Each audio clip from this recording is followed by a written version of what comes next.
Tingnan mong maigi ang lalaking ito. Ang kanyang ilong ay 100 beses na mas matalas kaysa sa aso. Isang pasahero na may braso na nakakast ang sumakay sa eroplano. Ang amoy na ito ay nagpapakunot sa noo ni The Sniffer.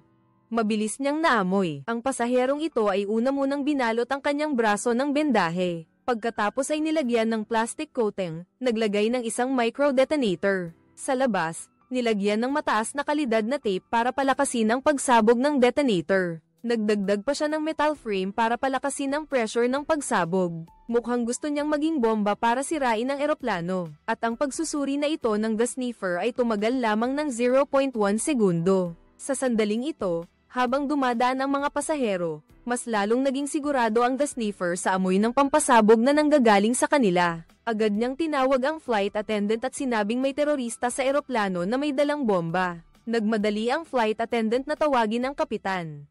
Sinabi ng The Sniffer sa kapitan na may bomba sa eroplano. Ang pasahero sa upuan 32C ay may braso na nakaplaster. Nakatago sa loob nito ang pampasabog na may sapat na lakas para sirain ang isang gusali. Maaari nitong pagpira-pirasuhin ang eroplano sa isang iglap, kaya't hindi talaga maaaring umalis ang eroplano. Tiningnan ng kapitan ang pasaherong iyon. Hindi naman siya mukhang terorista, at nakakaawa pa ang braso niyang may benda. Imposibleng maging bombiste siya. Mahigpit na babala ng kapitan kay The Sniffer. Bawat pasahero ay dumaan sa security check bago sumakay. Siguradong walang makakapagdala ng bomba. Kung gusto mong magsindi, kailangan mo ng lighter. Hindi rin makakalusot ang lighter sa security check. Kung remote-controlled na bomba yan, mawawalan ng signal ang eroplano sa ere, kaya hindi rin sasabog. Huwag kang magdulot ng gulo. Kung hindi, ipapatawag ko ang seguridad para paalisin ka sa eroplano. Galit na sinabi ni The Sniffer, kailangan mong ipaliwanag, naamoy ko ang amoy ng acetone peroxide. Ito ang mga sangkap sa paggawa ng bomba, hindi ako pwedeng magkamali. Kung ipipilit ninyong lumipad, mamamatay ang 208 pasahero sa eroplano. Nagkatinginan ng kapitan at flight attendant, at may mapanuyang tingin sa kanilang mukha. Wala kang anumang ebidensya, sa amoy lang naghuhusga na may bomba sa eroplano. Inaakala mo ba kaming mga bata? Inaakala mo ba ang sarili mo na isang asong panaktik? Bumantong hininga si The Sniffer at hindi na nagpatuloy sa pagpapaliwanag. Sinabi lang niya, 35 minuto na ang nakalipas, 2 beses na kayong nagtalik sa cockpit. Tama ba ako? Ang mga panty ninyo ay may amoy ng isa't isa. Ang 2 tao ay nagulat at namangha, sinabi nilang malinaw na nasabi ang katotohanan. Hindi nila alam na ang ilong ni The Sniffer ay daan-daang beses na mas matalas kaysa sa mga aso. Sa pagkakataong ito, wala nang pagdududa ang kapitan sa kanyang pangamoy. Nagmadali siyang pumunta upang ipagbigay alam sa pulisya. Matagumpay na napigilan ni The Sniffer ang isang pag-atake ng terorista. Kailangan lang niyang basta mang-amoy ng kaunti upang mailigtas ang buhay ng 208 pasahero. Gayunpaman, ang kanyang kakayahan ay hindi lamang doon nagtatapos. Pagdating ni The Sniffer sa bahay, nakatanggap siya ng tawag mula sa kanyang dating asawa. Sinabi niyang ang kanyang anak ay nagbebenta ng marijuana sa paaralan, at gusto ng principal na paalisin ang bata. Nagmamadaling tumakbo si The Sniffer papunta sa paaralan. Malamig na sinabi ng principal, ang anak mo at 3 pang estudyante ay nahuling gumagamit ng droga sa garahe. Nakita ko ang marijuana sa kanya. Ayon sa patakaran ng paaralan, hindi ko lang siya ipapaalis, kundi dadalhin ko rin siya sa juvenile court para makulong. Babalaan ko rin ang lahat ng estudyante na huwag maging tulad ng anak mo. Hindi nagalit si The Sniffer. Kalmado niyang tinanong ang anak, marijuana mo ba ito? Yumuko ang anak at hindi nagsalita. Sa paningin ng principal, malinaw na ito ay hindi maikakailang ebidensya. Pagkatapos mahuli, agad hinawakan ng dating asawa ang pulso ng anak para tingnan kung may bakas ng karayom.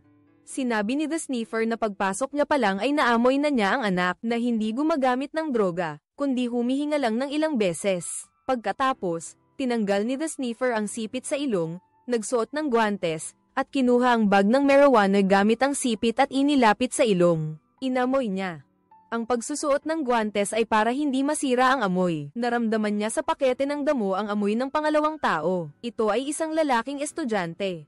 Gustong pumunta ni The Sniffer sa silid-aralan para hanapin ang nagtulak sa anak niya. Hinabol siya ng principal sa likuran. Habang tumatakbo ay nagbabala, wala kang karapatang halughugin ang bag ng estudyante. Huwag mong labagin ang privacy ng estudyante. Gusto mo bang makulong? The Sniffer, hindi niya pinansin ang mga salitang iyon. Kailangan niyang patunayan na inosente ang kanyang anak. Hinabol niya sila sa chemical laboratory, kung saan nag-e-eksperimento ang mga estudyante. Nang makita nilang biglang pumasok si The Sniffer, lahat sila ay nagulat. Naglakad si The Sniffer sa bawat hilera, at ang huling tao na kanyang pinuntirya ay isang batang lalaki na may blonde na buhok. Ito ang amoy. Kinuha ni The Sniffer ang bag ng batang lalaki na may blonde na buhok at nagtanong, "Ito bae mo ba? Bakit takot na takot ang bata?" Sabi ng Sniffer, "Okay lang kung hindi mo aminin."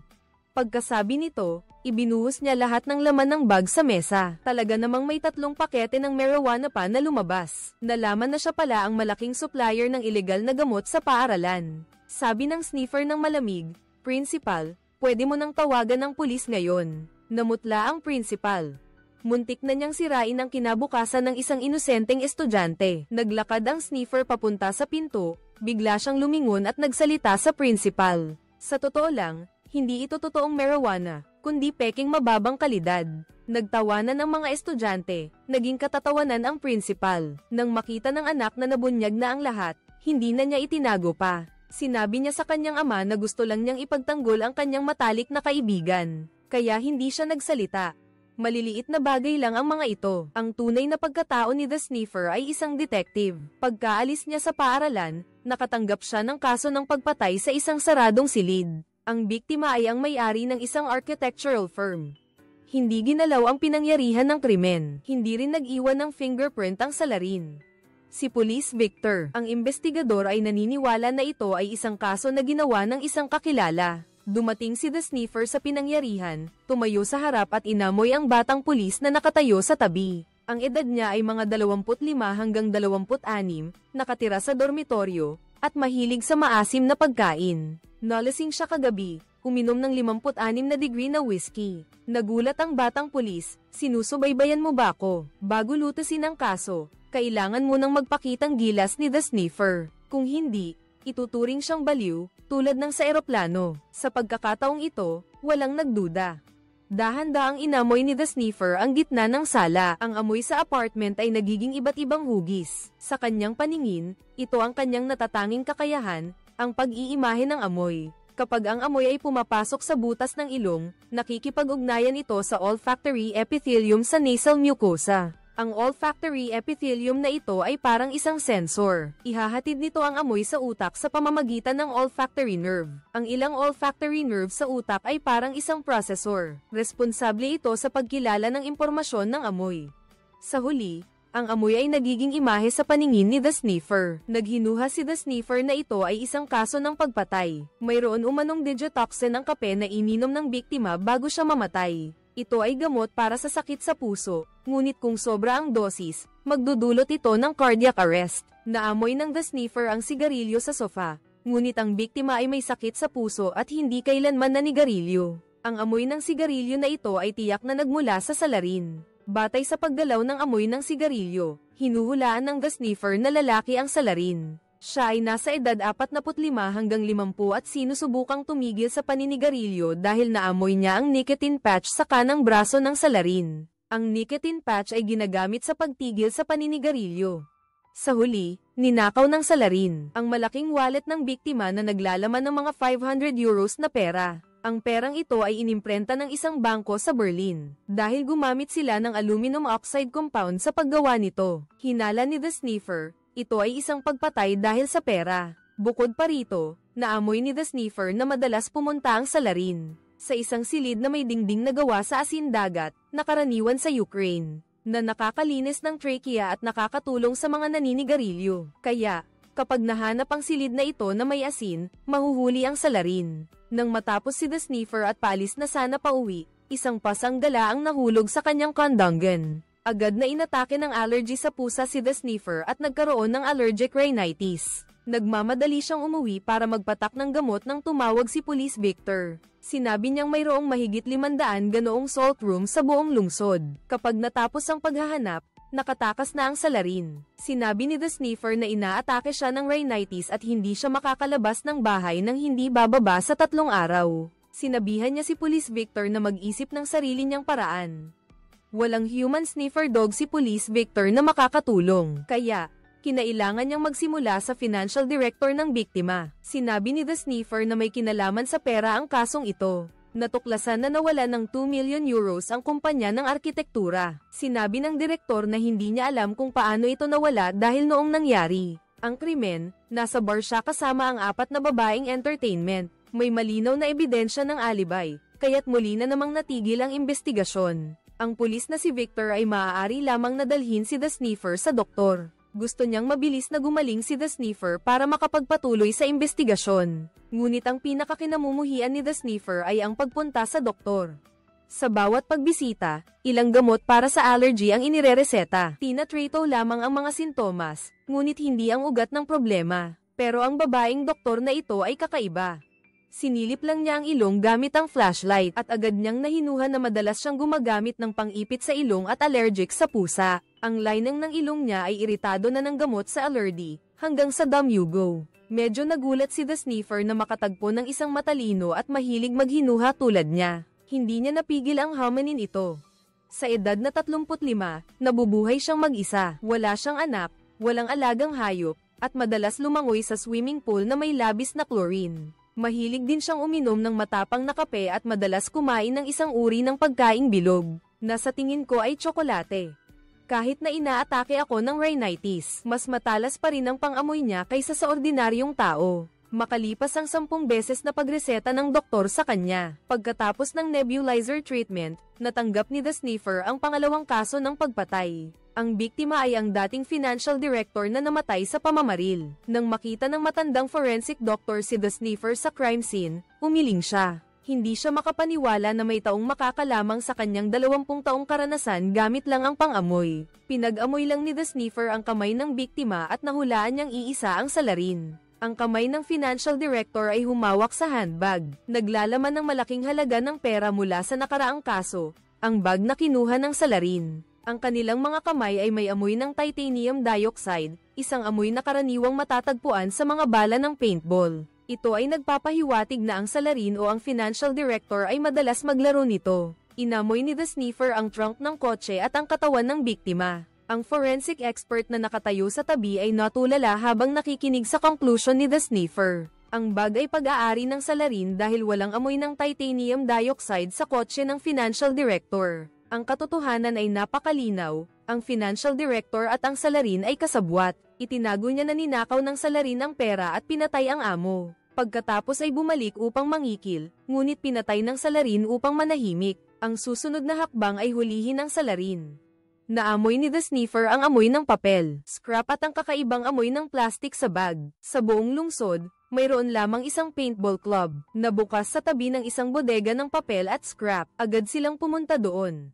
Si Police Victor ang may responsibilidad na makipagkamay sa mga manlalaro. Sinamantala ni The Sniffer ang pagkakataon na amuyin upang hanapin ang taong may nicotine patch. Habang nagpapalit ng damit, naamoy ni The Sniffer ang pamilyar na amoy. Nakita niya ang isang kalbong lalaki na pumasok, at sa braso nito ay may nakadikit na nicotine patch. Nagsusuot ang lahat ng helmet sa court, at ang amoy ng dioxin, titan, at pawis ng mahigit 20 manlalaro ay naghahalo. Hindi agad matukoy ni The Sniffer kung sino ang salarin. Nang magsimula ang laro, nagtago si The Sniffer sa isang tabi para magmasid. Biglang may isang natanggal sa laro. Nang tanggalin niya ang kanyang helmet, natukoy niya na iyon ang salarin. Kakausapin pa lang sana ni The Sniffer si Police Victor para arestuhin ang tao, nang bigla siyang matamaan ng paint bullet at natanggal sa laro. Paalala ni The Sniffer kay Victor na mag-ingat dahil armado ang salarin. Nagmadali si Victor na nag-iisang hinabol ang salarin na may dalang bag, tumatakbo ng ligaw sa loob ng metal maze. Umakyat si Victor sa mataas na bahagi, pagkatapos ay bigla siyang tumalon pababa. Sa wakas, nahuli na niya ang salarin. Pagkatapos ng trabaho ni The Sniffer, nakatanggap siya ng masamang balita mula sa kanyang dating asawa. Ang kanyang anak ay inaresto ng pulisya dahil sa hinalang pagpatay. Agad siyang pumunta sa istasyon ng pulisya kasama si Victor. Sinabi ng hepe ng pulisya na pinatay ng kanyang anak ang isang drug dealer. Nang oras na iyon, hawak niya ang baril at nakatayo sa tabi ng bangkay. Hindi talaga naniniwala si Sniffer na ang kanyang anak, na dati inosente, ay magtatago ng krimen para sa kaibigan at tiyak na walang lakas ng loob na pumatay. Gusto niyang makita ang kanyang anak ngunit tinanggihan siya ng hepe ng pulisya. na natatakot na magkakasabwat ang mag-ama para itanggi ang krimen. Hindi na nakapagpigil si Sniffer.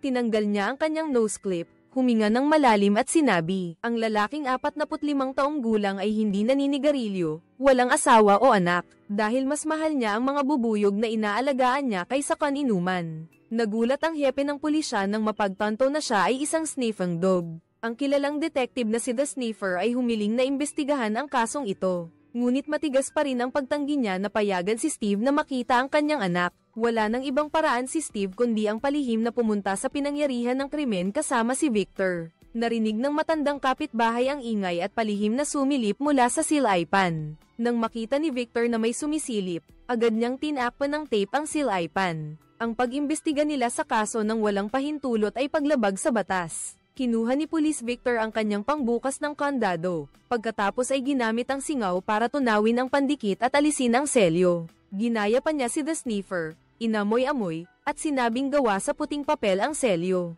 Hindi na nagsalita si The Sniffer dahil kitang-kita na ito. Sino ang mag-aakala na sa sandaling ito, ang tape na nakatakip sa butas ng pusa ng matandang kapitbahay, ay biglang natanggal.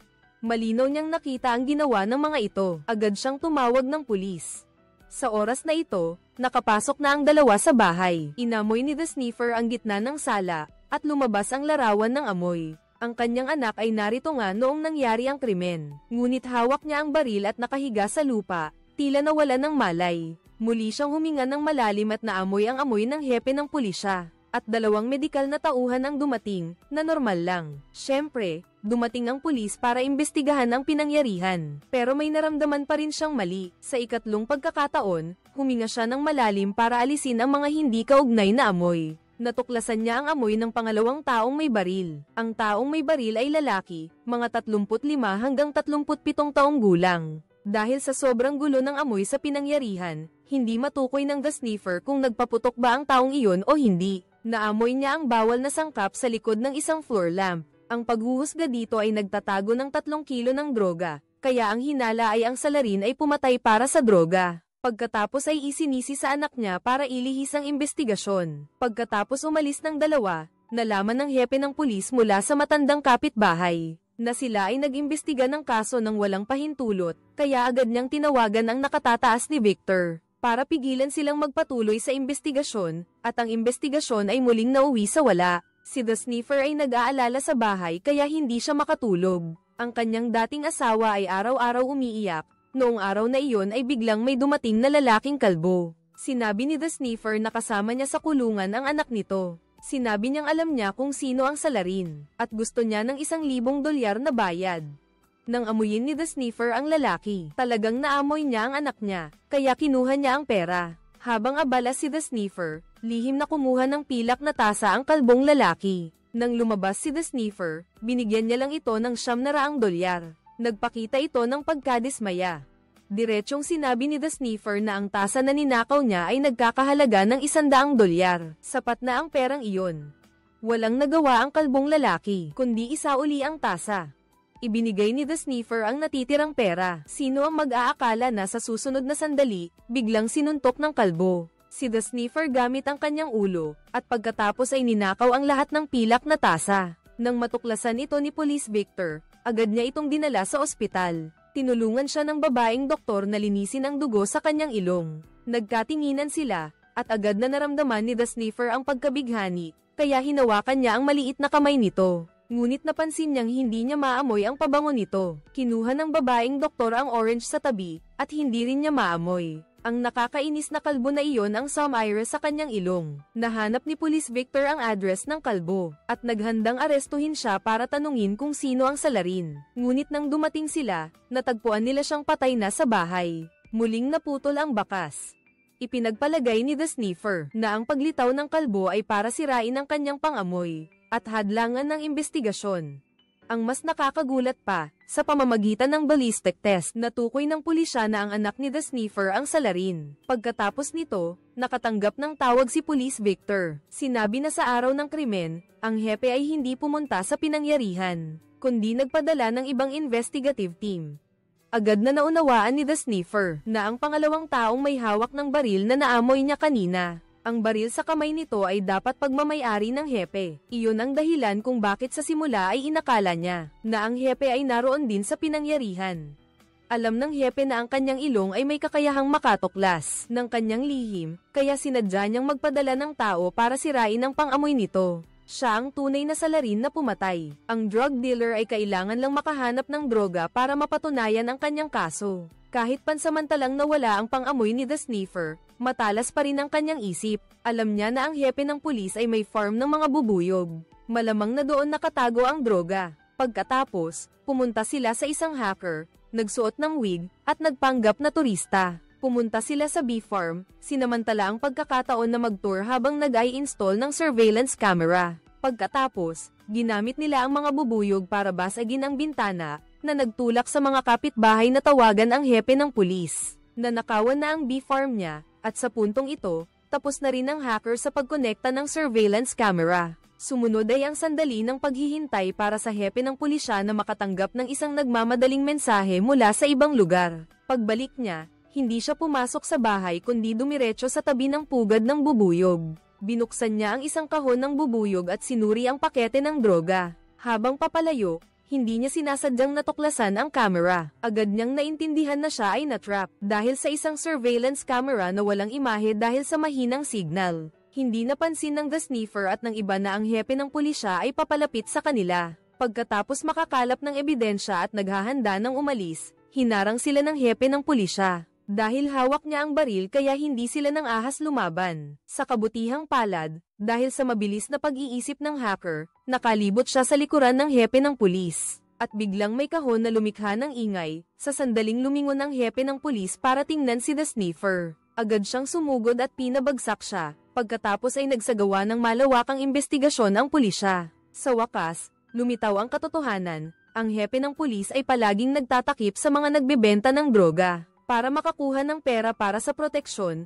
ang anak ni The Sniffer noong bumibili siya ng droga ay natuklasan ang lihim na ito, na nagtulak sa kanya na pumatay, itago ang droga, at isisi sa bata. Pagkatapos ng lahat, nagpahinga si The Sniffer ng 1 buwan bago niya nabawi ang kanyang pang-amoy. Mabilis siyang nakakuha ng bagong kaso. Sa isang ospital ng militar, 4 na sundalo ang binaril at napatay sa isang gabi. Unang sinuri ni The Sniffer ang mga medikal na tauhan. Inamoy niya ang doktor na naka-duty. Kakatapos lang niyang operahan ng isang pasyenteng may gangrene. Mabaho ang amoy niya. Inamoy din niya ang nurse na naka-duty. Natuklasan niya na natulog ito sa mesa buong gabi. Malamig pa ang katawan niya. Hindi sila ang salarin. Pagkatapos, pumunta si The Sniffer sa silid ng pasyente at huminga ng malalim. Naamoy ang amoy ng salarin sa biktima. Ang salarin ay nasa 20 hanggang 25 taong gulang, hindi naninigarilyo, ngunit uminom ng alak bago gawin ang krimen, marahil upang magkaroon ng lakas ng loob na pumatay. Mayroon siyang pamahid sa peklat. Kinuha ng direktor ang race 8 ng gamot at natuklasan na may isang sundalo na gumamit ng ganitong uri ng pamahid. Agad silang pumunta sa kampo upang hanapin siya. Hindi naamoy ng The Sniffer ang amoy ng alak mula sa kanya, kaya inalis nila ang hinala. Ngunit malungkot na sinabi ng sundalo, kami, ang mga bagong recruit mula sa ibang probinsya, ay madalas na binubugbog ng head coach. Pumunta sila sa head coach, at sinabi niya na walang pambubuli. Dito, dumating ang asawa ng hepe para humingi ng pera pambili ng damit. Nagpakita siya ng pagmamahal sa kanya, hindi tulad ng isang malupit. Ang mga sundalo ay nagpatuloy sa kanilang pagsasanay, at walang nagreklamo na sila ay binubugbog. Mukhang may nagsisinungaling. Ang ballistic test ng pulis ay nagpapakita na ang salarin ay gumamit ng handgun. Noong gabing iyon, pagkatapos patayin ang ilaw sa kampo, 2 sundalo ang palihim na uminom at kumain ng atsara sa kusina. Nang isa na lang ang natirang atsara, isa sa kanila ang pumunta sa bodega para kumuha pa. Sa sandaling iyon, isang lalaking nakasuot ng itim at may takip sa mukha ang pumasok. Gamit ang baril na may silencer, pinagbabaril ang mga sundalo sa labas. Narinig ng mga sundalo sa loob ng bodega ang putok ng baril, at dali-daling nilak ang pinto.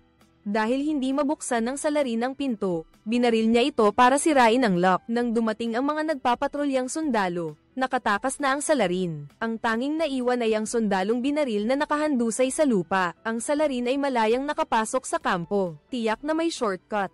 Sa tulong ng mga nagpapatrulyang sundalo, si Police Victor ay nakahanap ng isang inabandonang likurang gate. Kahit sino ay pwedeng pumasok at lumabas doon. Nakahanap ang sniffer sa kusina ng isang hibla ng itim na lana na tumutugma sa amoy ng salarin. Mayroon din itong amoy ng artipisyal na balat. Ang ganitong uri ng balat ay karaniwang ginagamit para sa mga upuan ng bus. Malakas din ang amoy, na nagpapahiwatig na ang salarin ay sumakay sa bus nang pumunta siya para pumatay. Ang paghahanap sa bagong bus na ito ay maaaring humantong sa paghuli sa salarin. Kasabay nito, nakatanggap ng misteryosong mensahe ang asawa ng head coach. Nagkaroon ng usapan ng alas 6 ng gabi, nakita niyang tila nag-aalala ang kanyang asawa, kaya tinanong niya kung ano ang nangyayari. Sinabi niya na nagkaroon siya ng usapan kasama ang kanyang matalik na kaibigan para manood ng sine ngayong gabi. Ang dahilan ay napakakaiba, at tila walang pagdududa ang coach. Sa oras na ito, dumating sina The Sniffer at Victor sa control center. Nalaman nila na ang bagong bus ay nasa kalsada pa. Agad nilang pinahinto ang bus.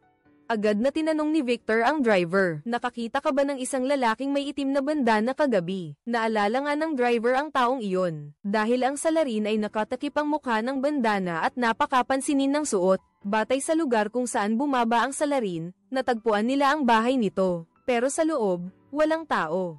Naramdaman agad ng sniffer ang amoy ng baril pagpasok niya. Pagkatapos, nahanap din niya ang itim na bag na pinaglagyan ng baril at bala. Mayroon ding diary doon na nagsasabing ang salarin ay isang sundalo. Sa diary, mayroon ding litrato nila ng asawa ng head coach. Sa kabilang banda, ang asawa ng head coach ay nakipagkita sa misteryosong nag-text, tulad ng napagkasunduan. Siya rin ang pumatay. Bukod pa riyan, sila talaga ang tunay na mag-asawa. Inagaw ng head coach ang asawa at pinaghiwalay sila. Inutusan din niya ang kanyang mga tauhan na sirain ang mukha ng asawa. Matapos makatakas, bumalik siya para maghiganti at pinatay ang mga sundalong sumire sa kanyang mukha habang naghahalikan sila. Biglang dumating ang head coach. Matagal na niyang napansin ang pagkabahala ng kanyang asawa habang nagbabasa ng mensahe, kaya lihim niya itong sinundan. Galit na galit siya at gustong pumatay, ngunit biglang sumugod ang asawa at pinabagsak siya, at sinabi sa kanyang asawa na tumakas. Gayunpaman, sa huli ay binaril din siya. Tumakas ang asawa sa tabi ng batis patungo sa isang abandonadong bodega. Mabilis na sumunod ang head coach. Kinuha ng babae ang isang bakal at mula sa likuran ay pinabagsak siya. Pagkatapos ay paulit-ulit niyang pinukpok hanggang sa tuluyang mapatay ang coach. Nagpa siya ang batas na ito ay lehitimong pagtatanggol sa sarili, kaya hindi siya inaresto. Ang mga dating nanakit sa iba, sa huli ay dapat ding managot. Sa kabilang bahagi ng lungsod, ang isang nani ay naglalaro ng frisbee kasama ang isang batang lalaki. Nahulog ang frisbee sa lupa. Isang lalaking nakasuot ng itim na guwantes ang pumulot at nagbigay nito, ngunit hindi niya inaasahan na bigla siyang nag-spray ng pampatulog sa mata ng nani. Matapos siyang mawalan ng malay, kinidnap din ang bata. Hiningan ng kidnapper ang ama ng bata ng 120,000 euros. Kung hindi, papatayin nila ang hostage. Nagtaka si The Sniffer sa halaga. Bakit ganoon lang kaliit ang hinihingi ng kidnapper? Binigyan lang sila ng kidnapper ng 48 oras para ihanda ang pera. Ang ama ng bata ay isang mayaman at hindi kapos sa pera. Ngunit natatakot siyang patayin ng mga magnanakaw ang hostage kapag nakuha na nila ang pera. Kaya nagsumbong siya sa pulis. Naamoy ni The Sniffer sa plato na ang kidnapper ay isang lalaki. Pero dahil nakasuot ng gloves ang kalaban, hindi makita ang edad. Ang taas, pero sa baso, may amoy ng inumin. Ang kidnapper ay uminom ng inumin, si Police Victor. Agad na nagpahanap ng lata ng soft drink sa basurahan malapit. Ang mayamang kliyente ay hindi nasisiyahan, hinahanap ko kayo para lutasin ang kaso, hindi para maglinis ng basura. Sa puntong ito, nahanap na ng mga pulis ang lata ng soft drinks. Si The Sniffer ay umamoy sa lata, batay sa pawis, hinuhulaan niya na ang kidnapper ay may kulay abo na buhok, mga 50 taong gulang, at isang mabigat na naninigarilyo. Bawat araw ay nakakaubos ng isang pakete. Sa pawis ay may mataas na konsentrasyon ng nikotina, isang carcinogen sa sigarilyo. Mayroon ding amoy ng methamphetamine, na parang bulok na itlog, isang gamot para sa sakit sa atay. Hinulaan ni The Sniffer na ang kidnapper ay nasa huling yugto ng kanser sa atay. Dahil sa lata ng soft drink, may amoy ng disinfectant mula sa isang pribadong klinika. Mayroon ding amoy ng spray paint na hindi sigurado si The Sniffer kung saan nanggagaling. Kailangan niyang umuwi para magsagawa ng eksperimento. Pinutol ni The Sniffer ang lata ng soft drink, naglagay ng tubig, at inihiwalay ang amoy. Agad niyang naisip ang mga sasakyan nang ihiwalay ang amoy ng spray paint. Tinawagan niya ang pulisya. Victor, ito ay spray paint para sa sasakyan, mayroon ding amoy ng mineral wax at kaolin. Ay ang espesyal na spray paint para sa lumang sasakyan ng pulis na si Victor. Mayroon na silang listahan ng mga pasyente mula sa pribadong klinika. Sinala nila ang mga pasyenteng may kanser sa atay, kulay abo ang buhok, mga 50 taong gulang. Kasama ang propesyon na nagbebenta ng lumang sasakyan. Nakahanap sila ng isang pasyente na na-discharge 4 na araw na ang nakakaraan. Agad na inutusan ni Police Victor ang kanyang mga tauhan na arestuhin ang tao. Sinabi ng empleyado ng tindahan na ang boss ay pumunta na sa airport kalahating oras na ang nakakaraan. Pagkatapos ay ibinigay niya ang numero ng plaka ng sasakyan at ang oras ng flight. Agad na tinawagan ni Victor ang airport para pigilan ang paglipad ng eroplano. Pagkatapos ay personal niyang minaneho ang kotse para harangin ang daan at tinanong ang tao kung bakit nito dinukot ang bata. Nagulat ang kausap, "Anong bata? 3 araw na akong nasa bahay, ang anak ko ay nasa Los Angeles." Mayroon siyang tiket ng eroplano bilang patunay. Napagtanto ni Police Victor na mali ang nahuli niya. Kung gayon, sino ang tunay na dumukot? Pagkatapos noon, nakatanggap muli ang mayamang lalaki ng isang banta mula sa dumukot. Sa loob ay may isang hibla ng buhok. Inamoy ni The Sniffer ang hibla ng buhok. Ito nga ay buhok ng bata. Inamoy niya muli ang liham. May amoy ito ng dahon ng pine tree, ang uri ng. Ang puno na ito ay bihira sa lungsod, kadalasan ay tumutubo lang sa labas. Ngunit ang mas kakaiba ay ang The Sniffer, sa pamamagitan ng amoy sa papel, ay nahuhusgahan na ang amoy ng sakit sa atay ng biktima ay lubos na nabawasan. Para bang malapit na siyang gumaling, ngunit paano ito nangyari? Kahit na operahan, hindi siya agad gagaling sa maikling panahon. Dahil dito, mayroon pa ring amoy ng Japanese tea doon. Ngunit ang mga tindahan ng Japanese tea ay napakarami. Hindi ito maaaring isa-isahin. Ang mayaman ay nababalisa dahil humihingi ang kidnapper ng ransom bago mag-alas 4 ng hapon kung hindi papatayin ang hostage. Sinimulan ni Police Victor ang investigasyon mula sa nagpadala ng sulat. Lumalabas na ang sulat ay ipinadala ng nani na nagpapahiwatig na siya ay kasabwat ng kidnapper. Natuklasan ng pulis na ang nani ay napunta rin sa isang Japanese restaurant at ang amoy ng Japanese tea ay nagmula dito. Agad na nagtungo ang dalawa sa Japanese restaurant na iyon upang mag-imbestiga. Pagkatapos ipakita ang larawan ng nani at tanungin ang manager. Sinabi niya na ang dating yaya ay madalas pumunta para makipagkita sa isang tea master. Ang tindahan na ito ay pag-aari din niya dati, ngunit nabili na ng isang mayamang negosyante kalahating taon na ang nakalipas. Agad na inilagay ni Police Victor ang pangalan ng taong ito sa listahan ng mga pasyente. Ngunit isang babaeng pasyente lang ang natagpuan, dahil ang mga babaeng kasal ay karaniwang sumusunod sa apelyido ng asawa. Kaya pala, ang taong may liver cancer ay ang asawa pala ng kidnapper.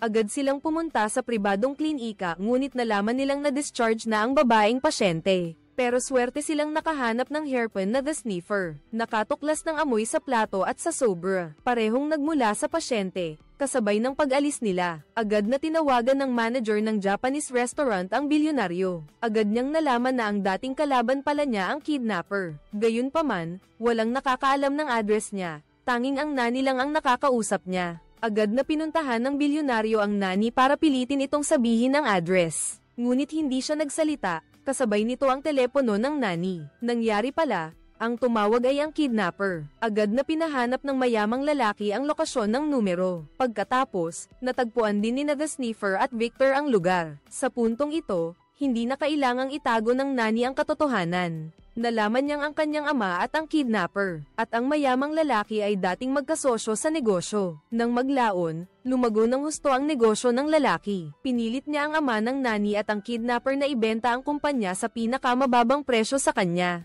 Hindi kinaya ng kanyang ama ang trahedya at nagpakamatay. Sa panahong iyon, ang asawa ng kidnapper ay may cancer, at kailangan ng pera para sa paggamot. Para ipaghiganti ang kanyang ama, nakipagtulungan ng yaya sa kidnapper para kidnapin ang anak ng mayaman at humingi ng ransom. Sa wakas ay nabunyag ang katotohanan.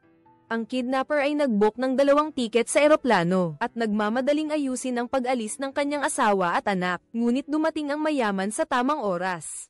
Sinuntok niya ang kidnapper at sinakal ito. Gustong patayin ng bilyonaryo, kaya't kinuha ng kanyang asawa ang bote ng beer at malakas na ipinukpok sa ulo nito. Sinampal siya nito, kinuha ang bakal, at gustong patayin siya. Pagkatapos ay ibinintang sa kidnapper.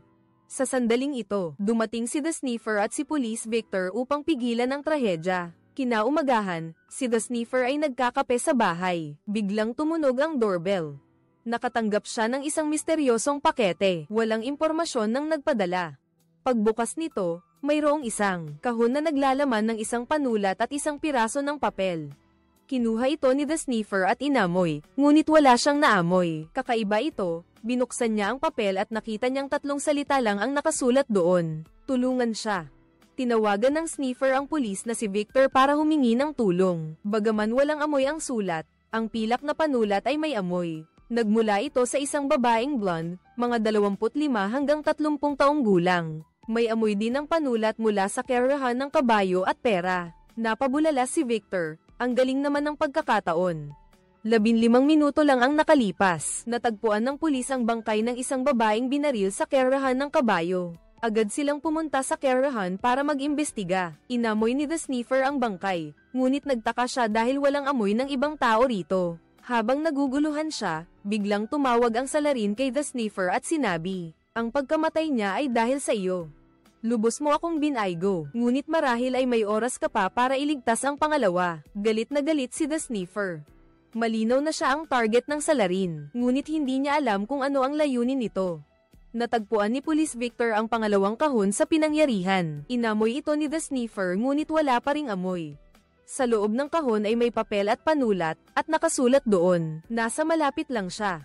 Marahil siya ang pangalawang target. May kasamang amoy ng langis ng makina at gasolina ang pen. Ito ang kakaibang amoy ng makina ng bangka, kasama ang mabahong amoy ng nabubulok na kahoy at plankton. Ito ay isang uri ng algae na tumutubo sa mga lawa o lawa. Mukhang ang pangalawang target ay ang nagmamaneho ng bangka. May amoy din ng hair oil ang pen. Tinatayang 50 taong gulang ang target ayon sa The Sniffer. Kulay abo ang buhok. Muling inamoy ng The Sniffer at may amoy din ng inihaw na karne. Ang lokasyon ng pangalawang target ay dapat malapit sa isang barbecue restaurant.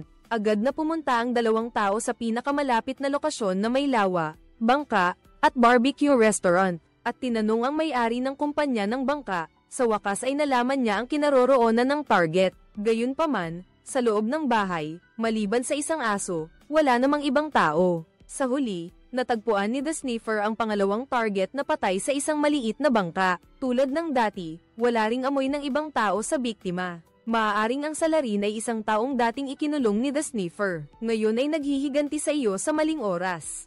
Binago ng salarin ang numero ng telepono na tinatawagan niya. Mas lalo mo akong binibigo.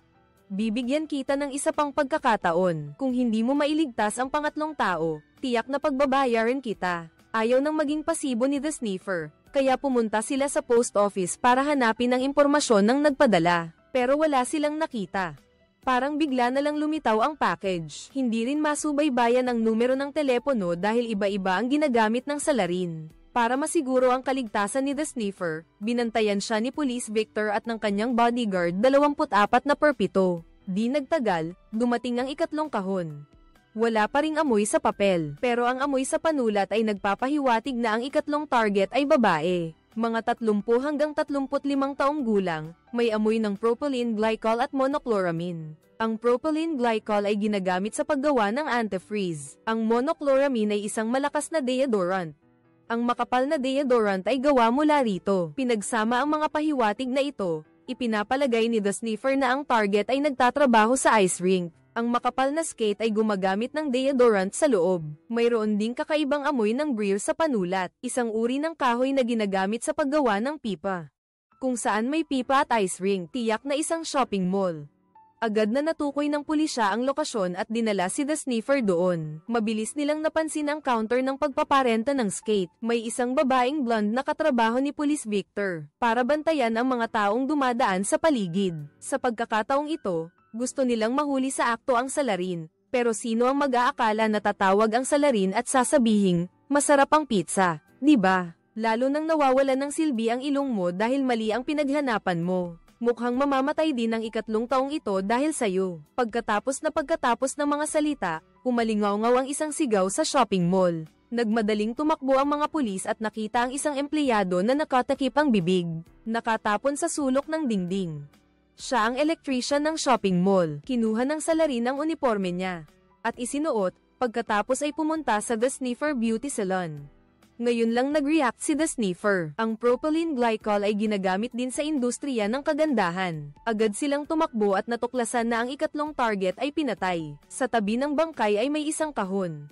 Binuksan ni The Sniffer at nakita ang isang pangungusap na nakasulat sa papel. Ikaw ang pumatay sa kanya. Galit na pinunit ni The Sniffer ang papel at tumakbo palabas na may hawak na megaphone. Sumigaw siya, "Hahanapin kita at babasagin ko ang mga itlog mo, gago." Ngunit nakatakas na ang salarin, at sunod-sunod na namatay ang mga biktima. Nagpa siya si The Sniffer na huwag nang maging detective at umuwi para mag-aral buong gabi. Sa wakas, nalaman niya kung bakit walang amoy ang papel. Gayunpaman, nakaisip siya ng paraan para harapin ito, ngunit kahit ayaw na niyang maging detective, hindi pa rin siya titigilan ng salarin. Ang ika-4 na kahon ng padala ay ipinadala sa istasyon ng pulis. Dumating si The Sniffer at tinanggal ang panlabas na balot. Ginamit niya ang bagong imbensyong amoy booster para lumitaw ang amoy sa papel, ang amoy ng zinc. Ito ay isang uri ng deodorizer. Ginamit ito ng salarin para walang amoy ang mga sulat. Sa pagkakataong ito, ang amoy sa sulat ay nagmula sa isang batang babae na 8 o 9 na taong gulang na nag-aaral ng sayaw. Nag-aral sa isang art school dahil may amoy kahoy ang panulat, kaya tiyak na malapit ang paaralan sa isang pagawaan ng kahoy. May amoy din ito ng coniferous tree. Mabilis na natukoy ni Detective Victor ang lokasyon. Ang art school ay nasa labas ng bayan, ngunit upang hindi mangyari ang parehong bagay. Tulad sa shopping mall, nag-spray si The Sniffer ng kaunting pampalakas ng amoy sa panulat. Nalaman niyang ang amoy ng coniferous tree ay hindi kailangan, na sinadyang ipinahid ng salarin para linlangin siya. Kaya't nag-isip si The Sniffer pabaliktad, pinatunayan na ang art school na ito ay nasa loob ng lungsod. Sa pagkakataong ito, nailigtas din sa wakas ni The Sniffer ang bata bago pa makagawa ng masama ang salarin. Ngunit sa pagkakataong ito, hindi tumawag ang salarin. Maingat na inamoy ni The Sniffer ang papel. Sa tulong ng smell analyzer, unti-unting kumalat ang amoy at sa wakas ay natukoy na ang salarin ay ang unang delivery man dahil naamoy niya ang panulat ng delivery man, na may amoy na katulad ng unang panulat.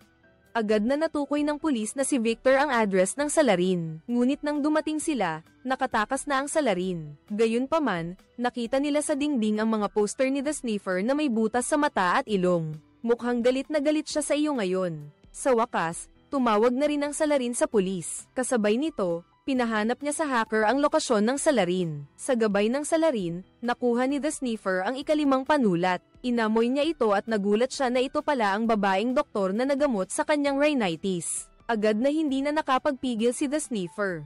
Kung manggahas kang saktan siya, papatayin kita. Hindi natakot ang salarin. Sinabihan niya si The Sniffer na mag-isang iligtas ang tao, kung hindi ay papatayin niya ang hostage. Si Police Victor ay makapagpapalibot lamang ng palihim. Si The Sniffer, na nakasuot ng Bluetooth headset at bulletproof vest, ay pumunta sa isang abandonadong gym. Ang babaeng doktor ay nakatali sa upuan. Nang akmang sasagipin na niya ang babae, nakita niyang lumitaw ang salarin. Nakaposisyon siya sa blind spot ng sniper sa panig ng pulisya. Hindi nila malak ang target. Kaya sinabi ni Victor kay The Sniffer na umatras ng 2 hakbang upang ilabas ang salarin. Ngunit nabasa ang kanyang galaw. Umurong siya sa isang patay na sulok at sinabi, "Matalino ka. Pero mas matalino ako." Sinabi niya na ang mga tao sa mundong ito ay karaniwan, ay mga basura at kalat, tulad ng batang mananayaw na nailigtas. Mayroon siyang muscular atrophy, at kahit nailigtas, hindi na siya magtatagal ng maraming taon. Ang mga naunang biktima, kung hindi man mga prostitute, ay mga adik. Lahat sila ay namamatay. Iniisip niyang tinutulungan niya ang mundo na alisin ang amag at damo. Ngunit ang salarin, na sa tingin niya ay napakatalino, ay nakaramdam din ng kalungkutan. Kaya't naglaro siya ng pusa't daga kay The Sniffer. Huminga ng malalim si The Sniffer at sinabi, "Sa loob ng 10 taon, namuhay kang mag-isa, walang babaeng nagkagusto sa iyo. Ikaw ang talunan, ikaw ang basura ng mundong ito." Ang nagalit na salarin ay tumakbo papalabas na may baril at itinutok sa baba. Sinigawan niya, "Ikaw ang basura, ikaw na halimaw. Hindi ka dapat umiral sa mundong ito." Bagaman inilabas na ang salarin, natakpan siya ng arkitektura mula sa sniper. Nakita pa ng sniper na may hawak siyang detonator ng bomba. Pagkatapos, ibinigay niya ito kay The Sniffer at sinabi, kapag lumayo ka ng 10 metro mula sa babaeng doktor, sisubog ang bomba sa kanya. Pagkatapos ay tumakas, ngunit naamoy ni The Sniffer ang detonator. Walang kuryente sa loob. Paano sisubog ang bomba? Nalaman niyang niloko siya at lumingon upang habulin ang salarin. Sa wakas ay dumating si Police Victor at nakita si The Sniffer na nakaupo sa lupa. Ang salarin ay nahuli na. Pagkatapos ay umalis si The Sniffer ng kalmado. Ang monologo ni Police Victor sa oras na iyon ay marahil. Mas astig pa ang taong ito kaysa sa akin. Sa wakas ay ligtas na nailigtas ang babaeng doktor. Ito ang buong nilalaman ng pelikulang The Sniffer. Ang Sniffer ay isang kakaibang henyo na may pambihirang talento. Ngunit mayroon siyang kahinaan at init. Hindi tulad ng iba, siya ay isang hindi nauunawa ang kakaiba. Ngunit matatag na pinapanindigan ang mga hangganan ng hustisya. Siya ay mainitan ng ulo ngunit malambot ang puso. Ang kanyang panlabas ay magaspang ngunit sensitibo sa bawat detalye. Ang magkasalungat na personalidad na ito ang gumawa sa The Sniffer na isang mahusay na detective. Naniniwala si Ba na sa presensya ng The Sniffer, tiyak na malulutas niya ang lahat ng kaso. Ang pagtatanggol sa katarungan ng batas ay tapos na. Ang pelikula ngayong araw ay nagtatapos na. Salamat sa inyong patuloy na pagsubaybay. Paalam at hanggang sa muli.